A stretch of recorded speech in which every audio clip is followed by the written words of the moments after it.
Vamos chamar, então, nosso primeiro convidado aqui para a gente falar desse resultado de Vale. Seja bem-vindo, Henrique, mais uma vez. Sua estreia foi recente, mas você tem aparecido bastante aqui. Muito obrigada mais uma vez pela participação para a gente encerrar essa semana aqui, falando de Vale, né?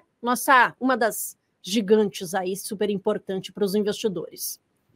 Eu que agradeço, Paula. Sempre um prazer estar aqui. Apareci recentemente, agora vamos embora daqui para frente, né? É isso, muito bom contar com a sua participação aqui, com as suas análises. E vamos falar então da nossa gigante Vale, né? Soltou resultados referentes, né, ao quarto trimestre de 2023, mas o lucro líquido aqui acabou caindo 35%. Conta para a gente aí quais foram os principais fatores, né, que de repente acabaram impactando diretamente nesse lucro do quarto trimestre de 2023. Claro.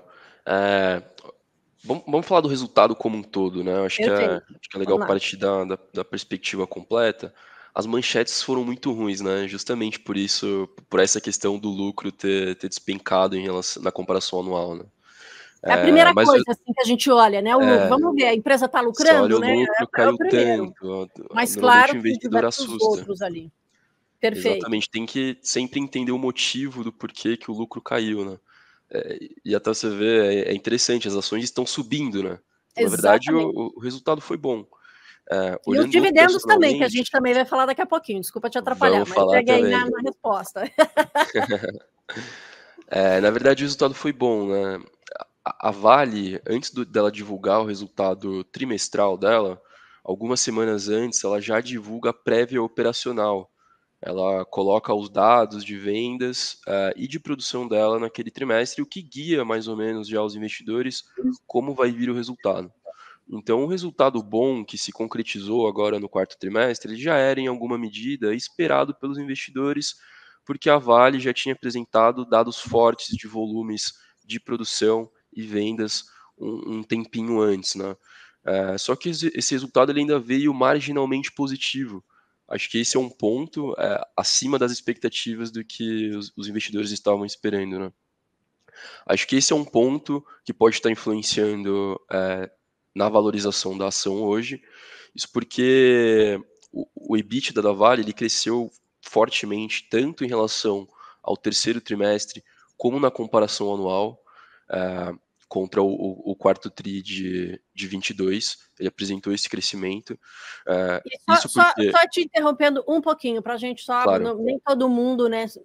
Acho que é bom a gente explicar aqui direitinho o que é o EBITDA, né? Que é mais ou menos ali um resultado das operações, tirando ali, né? perfeito. Amortização, né? Ali impostos a pagar. Então significa ali mais tipo assim, como é que está a operação Uhum. da Vale mesmo, né?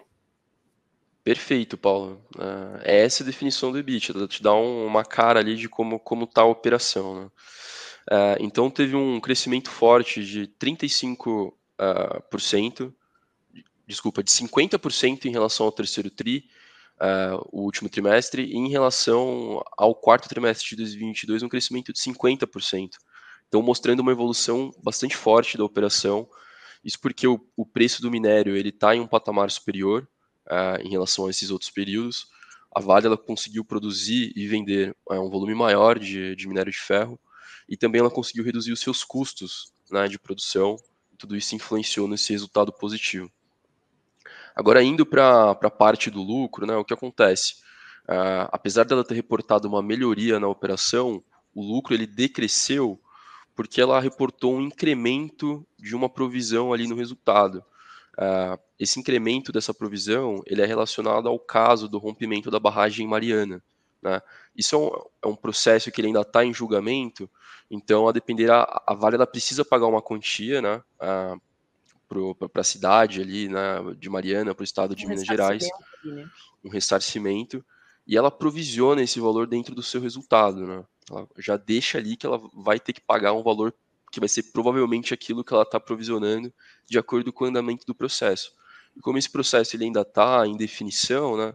Então esse valor provisionado ele pode diminuir ou aumentar ao longo do tempo. E foi o caso da Vale, né? Ela achou necessário aumentar o valor dessa provisão, porque ela vai ter que ressarcir um valor maior do que ela estava esperando anteriormente.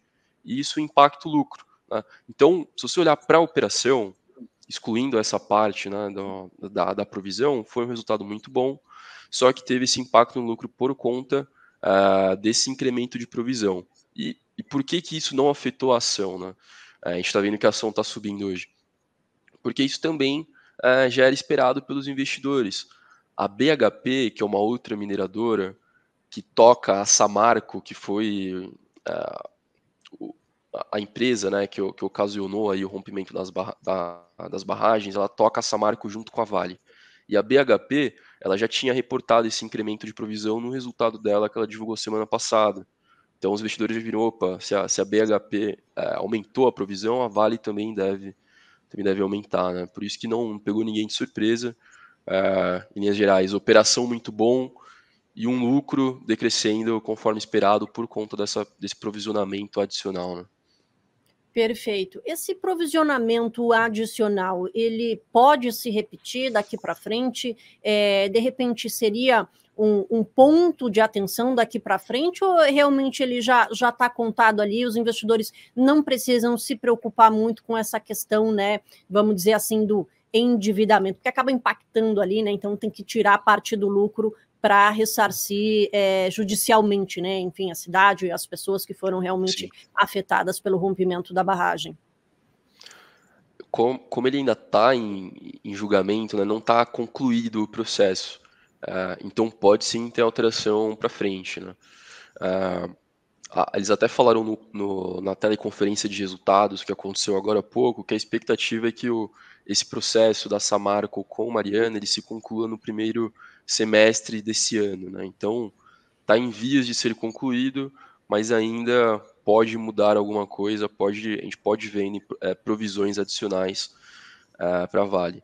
Mas a Vale ela coloca um range, né, um espaço ali de dívida que ela acha saudável para a companhia, que fica dentro de um intervalo de 15 a 20 bilhões de dívida bruta. Esse é o intervalo de dívida líquida. Dívida bruta ou dívida líquida? Me fugiu agora, mas dívida como um todo. Então a Vale ela coloca esse range que é um intervalo que seria confortável para ela conseguir tocar a operação, né? E hoje a dívida da Vale está em 16 bilhões de dólares. Então ainda está bem abaixo desses 20 que ela colocou como teto, né? Então o incremento adicional de provisão ainda estaria dentro do que a companhia se permite movimentar ali em termos de dívida, né? E quando você fala de uma dívida desse tamanho, 20 bilhões de dívida, é muita dívida. Só que é importante lembrar que a Vale também gera muito caixa, o resultado operacional dela é muito grande. Então, só com o resultado operacional da companhia, ela praticamente lida com toda essa dívida, né, que ela tem dentro do balanço. Ela é uma empresa super desalavancada hoje, a gente usa muito aquela relação dívida líquida sobre EBITDA, né, que é o quanto que a companhia consegue arcar com a sua dívida, com a sua própria geração de resultado operacional, e a da Vale está em meia vez, né, essa razão. Quanto menor esse múltiplo, melhor. Então ela está saudável aí financeiramente. Maravilha. Agora queria falar um pouquinho mais, né? A Vale, queria focar um pouco mais aqui no minério de ferro, né? Porque no próprio relatório ali, né, dos resultados, a mineradora informou que o EBITDA foi impulsionado pelo resultado, né, ali operacional e o próprio preço, vamos dizer assim, do minério de ferro ali nesse quarto trimestre. Só que a gente está vendo nesses últimos tempos, né, nesse ano, em 2024, o minério de ferro não anda muito bem, mas está ali, né, 120, chegou a bater ali quase 140 dólares, mas vem sofrendo bastante, principalmente nesses últimos dias, né? Ali as questões com a China. Isso pode impactar, de certa maneira, nas operações, no resultado que a gente vê, vamos dizer, no próximo resultado, que seria desse primeiro trimestre de 2024? Sim. Sempre pode impactar, né? Se o preço do minério convergir para baixo, naturalmente a Vale, apesar dela conseguir, pelo minério dela ter uma qualidade superior aos concorrentes do mercado, seu minério mais puro, ela consegue normalmente vender a um patamar superior ao que está sendo vendido no mercado. Só que se o minério convergir muito para baixo, certamente vai prejudicar o preço das ações, que é muito sensível ao preço do minério de ferro. E é muito difícil medir também, né, para onde que vai o preço do minério de ferro, como qualquer outra commodity. Medir preço de commodity é muito difícil. Então a gente trabalha com cenários de sensibilidade, né? Se o minério de ferro ficar nesse 110, ficar pelo menos uns 110 a 120 dólares por tonelada, a Vale ela é uma super geradora de caixa e de resultado operacional com minério nesse patamar. E dito isso, com um bom resultado operacional, ela deve continuar remunerando muito bem os seus acionistas através de proventos, com um balanço saudável. Então é muito mais tentar pensar num cenário base do que para onde vai no curto prazo o minério de ferro, né? Na minha visão, no patamar que está hoje, se convergir até um pouco para baixo, a Vale continua numa situação bastante confortável e gerando valor aí para os seus acionistas. Precisa cair muito ainda, né? Esse valor do minério de ferro Sim. para a Vale ser impactado ali substancialmente, né? E prejudicando, mas a gente vê, como você mesmo falou aí, a Vale acompanha muito, né? Quando a gente vê o minério de ferro caindo, normalmente a Vale cai junto, enfim, tem essas questões todas ali, muito importante a China. Mas tem várias questões, na verdade, envolvendo Vale neste momento, né? E tem uma questão bastante importante sobre a sucessão do CEO da Vale, né, o Eduardo Bartolomeu. A gente vê algumas reuniões ali, nada fica muito definido, mas é uma questão super importante, né, até para, vamos dizer assim, o governo não quer muito que ele fique, quer trocar, né, enfim, a gente tem visto, vamos dizer, essa confusão aí nos noticiários, enfim, na Vale. Isso, como é que você está olhando para essa questão especificamente, né? Porque isso também, de certa maneira, pode impactar, ou seja, né, às vezes positivamente, às vezes negativamente, nas ações, no curto prazo. Tem essa questão aí, por exemplo, que tem que sair ali, eu acho que, se não me engano, até maio, né, a decisão da sucessão. Como é que fica a Vale nessa situação toda? Eu acho que tem muito mais barulho do que risco para a companhia mesmo, né? A gente já viu, não só dessa vez, mas em outras vezes, tentativas do governo colocar um indicado político ali na presidência da Vale para atender os interesses do próprio governo, e não deu certo das últimas vezes, não deu certo dessa vez também. Isso porque a Vale hoje ela tem uma governança, né? O controle da companhia, ele não é definido, ele é descentralizado. É o que a gente chama no mercado de corporation, né? A Vale ela tem diversos acionistas e a decisão de você colocar um novo presidente passa, claro que cada acionista tem um peso no voto ali nas assembleias, né? Mas precisa ter uma concordância ali entre acionistas, e a Vale ela tem uma base de acionistas muito boa, muito interessada em gerar valor para o acionista, em pensar realmente melhor para a empresa e definitivamente vetar indicados políticos, né, como a gente viu no histórico que aconteceu. É um cenário que é impossível de acontecer? É sempre difícil dar uma probabilidade de zero para alguma coisa, né? Mas na minha visão o risco ele é muito baixo de ter uma indicação estritamente política ali na Vale. E a decisão do CEO, como eu falei, a base acionária da Vale é muito competente, e como vai passar pela mão, né, dessa base acionária, eu acredito que fica muito barulho ali, mas no final acho que vai ser uma decisão positiva. Hoje está entre. Tem o Bartolomeu, né, que é o atual CEO da Vale, se vai renovar com ele ou não. Tem o Luiz Henrique também, que esteve na Cosan e hoje faz parte do conselho da Vale, né? A Cosan que comprou uma fatia da Vale, que é um cara super competente também, muito bem relacionado politicamente. Então, acredito que deva vir uma decisão boa aí para os acionistas. Perfeito. Agora, queria falar aqui, né? Também a Vale divulgou dividendos, 8 bilhões, 2,74 por ação.